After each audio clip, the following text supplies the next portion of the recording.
What's up guys, ProRogueBear here, my name is Ben, and today we're going to be going through the different options for cameras on Twitch and just general live streaming. So at the moment we've got a webcam here as well that we used to use. We've also got the mirrorless that we currently use at the moment, and kind of the difference between them, what you can expect in terms of results, in terms of budget and things like that. And I'll be giving you some other suggestions in terms of some other kinds of webcams and some mirrorless that will be in different budgets for you as well. Let's jump in.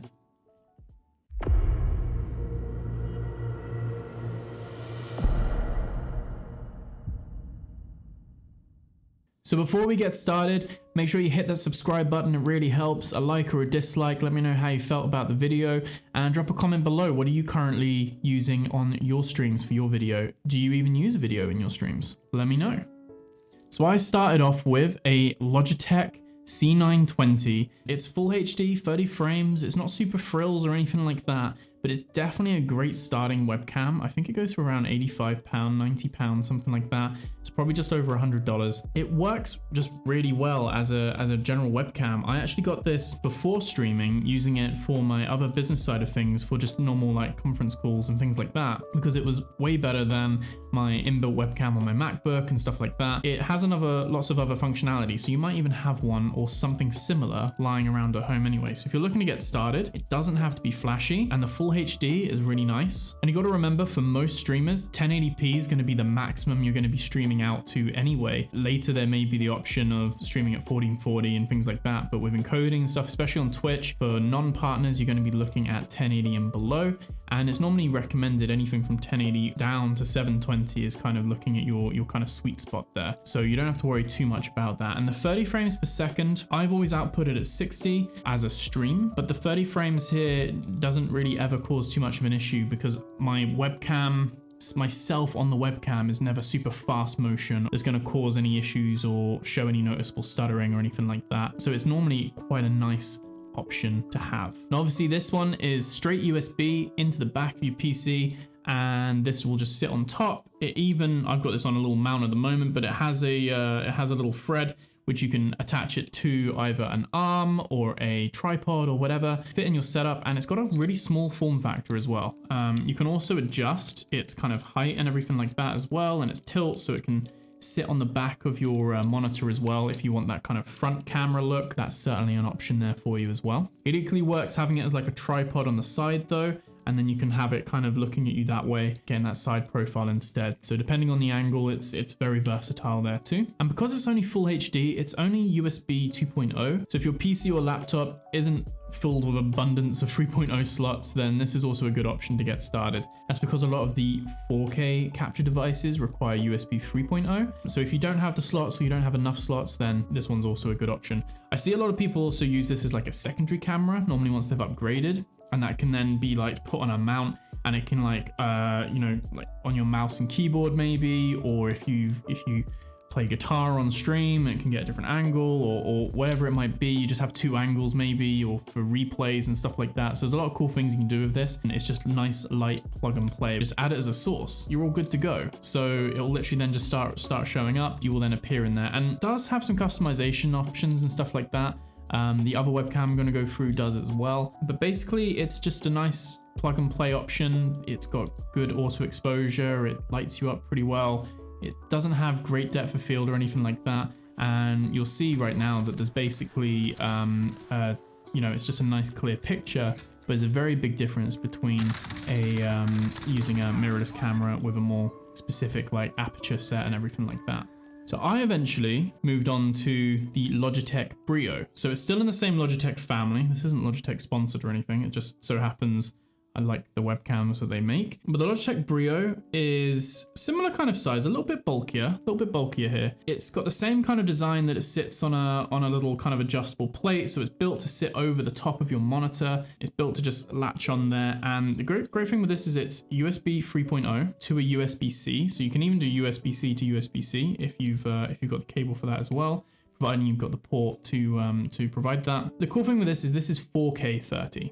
So this is 4K resolution at 30 frames per second, or 1080p full HD at 60 frames per second. So if you wanted the 1080p experience at 60 frames, this is the one you'd go for. And that's particularly useful, again, like I was saying earlier, with if you're doing anything fast motion, or if you're noticing that it's stuttering. I personally still streamed at 60 and just had this at 4K and cropped it down. And well, didn't crop it down, actually scaled it down. It gives a much clearer image. Now, one of the things here is that there is 3 different points of field of view. So you can have up to 90 degrees down to 65. So I believe basically you can have it tighter cropped in, or you can have a wider angle look. I kind of just ended up sitting in the middle with it because I found too wide was too kind of fishbowl like, and the punched in one was just too like losing a bit of clarity really. So I found the middle was nice, a nice middle ground there technically between the settings, and you can change that. They have like a Logitech software that installs, and you can change around the settings and things like that. But again, auto exposure is pretty good on this, so it will adapt. You know, you can sit there in the dark with it, turn the lights on, and it will auto expose and everything like that. Very nice plug and play out of the box. As I said, it is USB 3.0, so you do need to have that powering through it. But again, you add it as a source, no extra things needed, and you're all good to go. And this one goes for around £200 currently, so around $240, $50, something like that. This is basically a nice option if you want a better picture clarity and you want higher frames and everything like that on your stream, a little bit higher quality, but it does offer very similar form factor and actual kind of aesthetic as the C920, and that's basically £120 more. This is still very much within that budget of, you know, a couple £100 for a camera. You're not going to get a mirrorless that's outperforming this at this kind of level. So well worth looking into if you're looking for a little bit of extra resolution and some extra frames there. And this brings me on to my treasure, basically. This is the Sony A6400. It is rocking the Sigma 1.4 16mm. Now, this is basically a great combo lens. So the Sony A6400 is a solid camera. You can, to be honest, you can work with Canons, Nikons, Sonys. It's not a problem there at all. I'm a Sony camera person, so you know, at the end of the day, it's the lenses. So once you've invested in lenses, so if you're sat there and you've got tons of Canons, then probably something like the EOS R or even the Canon M50 are probably some good options there for you. I'm not that familiar with Nikon, so I can't really suggest any there.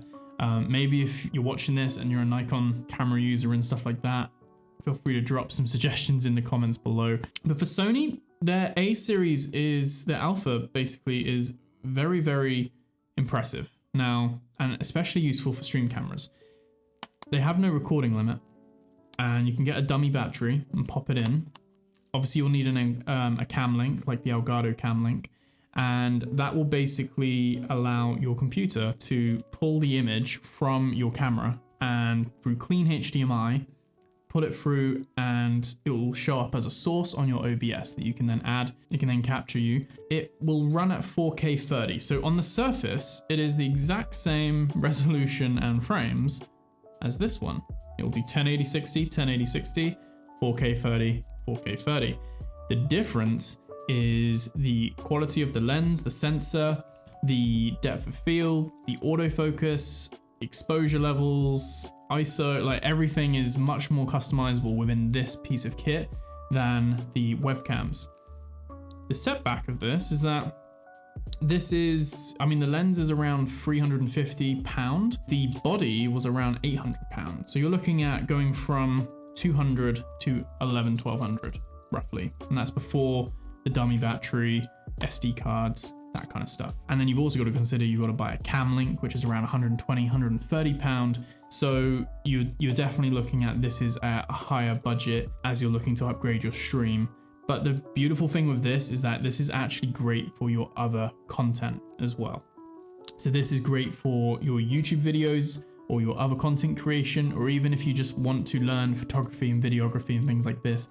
These are excellent cameras, low light, really strong, and the autofocus is amazing. The benefit of this one is that the screen also flips up, and that's a real good bonus there. This one is why I settled on the A6400.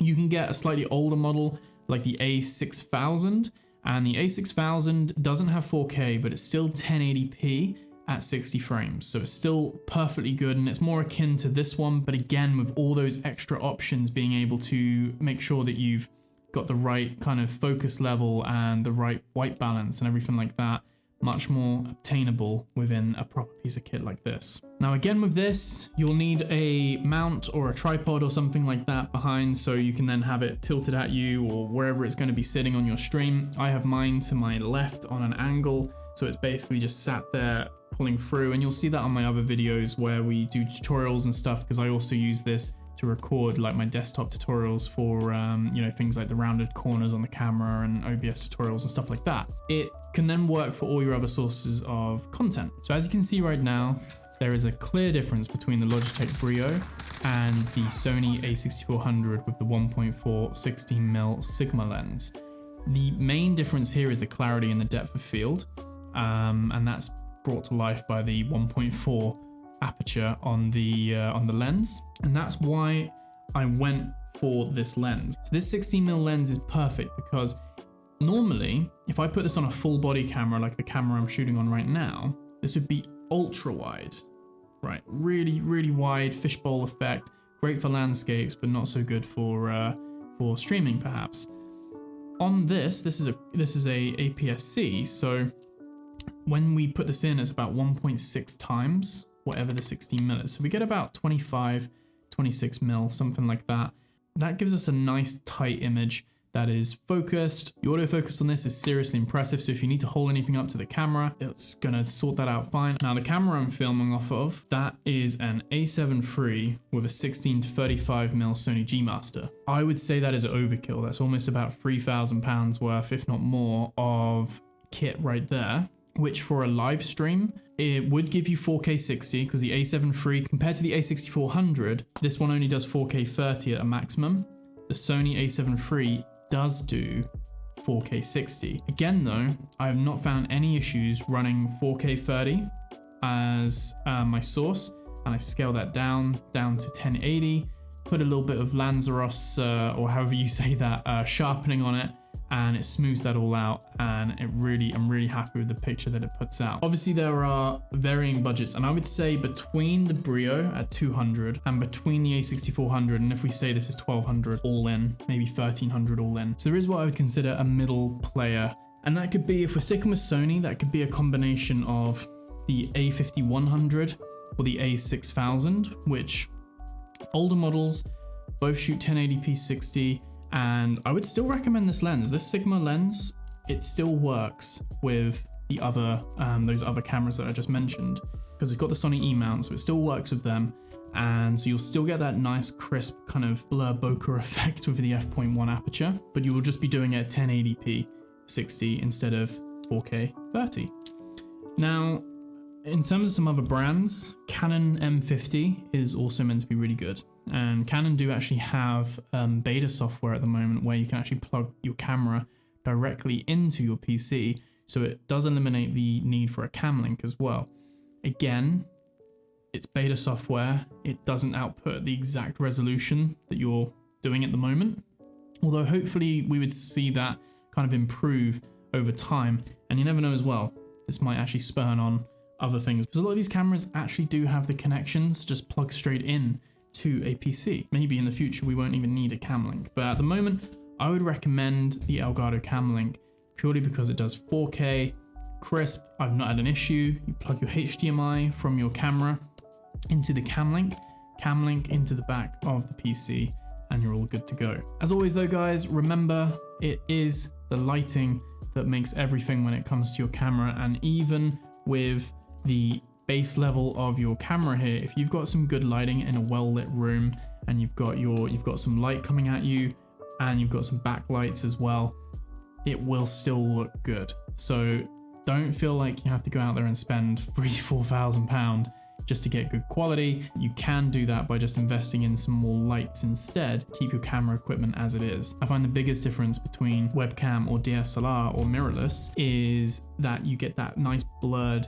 background effect when you're streaming. Quite nice. I haven't been able to get that with a webcam because I don't think it has the depth. I don't know the technical how they're actually made compared to normal cameras, but it just doesn't have that depth. So yeah, that would be my recommendation. Again, if any of you guys are using other kind of camera makes and stuff like that, I know the equivalent to this in some ways, and this might be disrespectful, I don't know, but in some ways is the EOS R. I know a lot of people use the EOS R as well, and I think the EOS R can actually 4K 60, so it might even be close to the A7 III perhaps. I've never used the EOS R personally, but I have heard some good things about it, and that's a Canon one obviously. And again, with Nikon and stuff, I have no real experience with them at all. Have a look around and see what works best for you. If you've already got some lenses, you're already into photography and videography, you might have camera lying around already that could be used. On Elgato's website for the cam link, they'll tell you which ones are compatible. So you got to make sure that you're getting the right camera. You don't want to buy a camera and then it turns out it's not compatible. But if you've got any questions or you're unsure, feel free to drop a comment below. I'll be happy to jump in and try and help wherever I can. So that's all from me, guys, for today. Hope you all found that useful. Remember to hit that subscribe button, like, dislike, all that kind of stuff, and comment, and it all helps. You can find me over on twitch.tv/ProRogueBear. I stream Mondays, Wednesdays, Thursdays, Saturdays, Sundays, 7 p.m. UK time.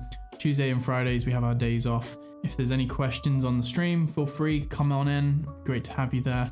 And in the meantime, I will see you guys in the next video. Take care.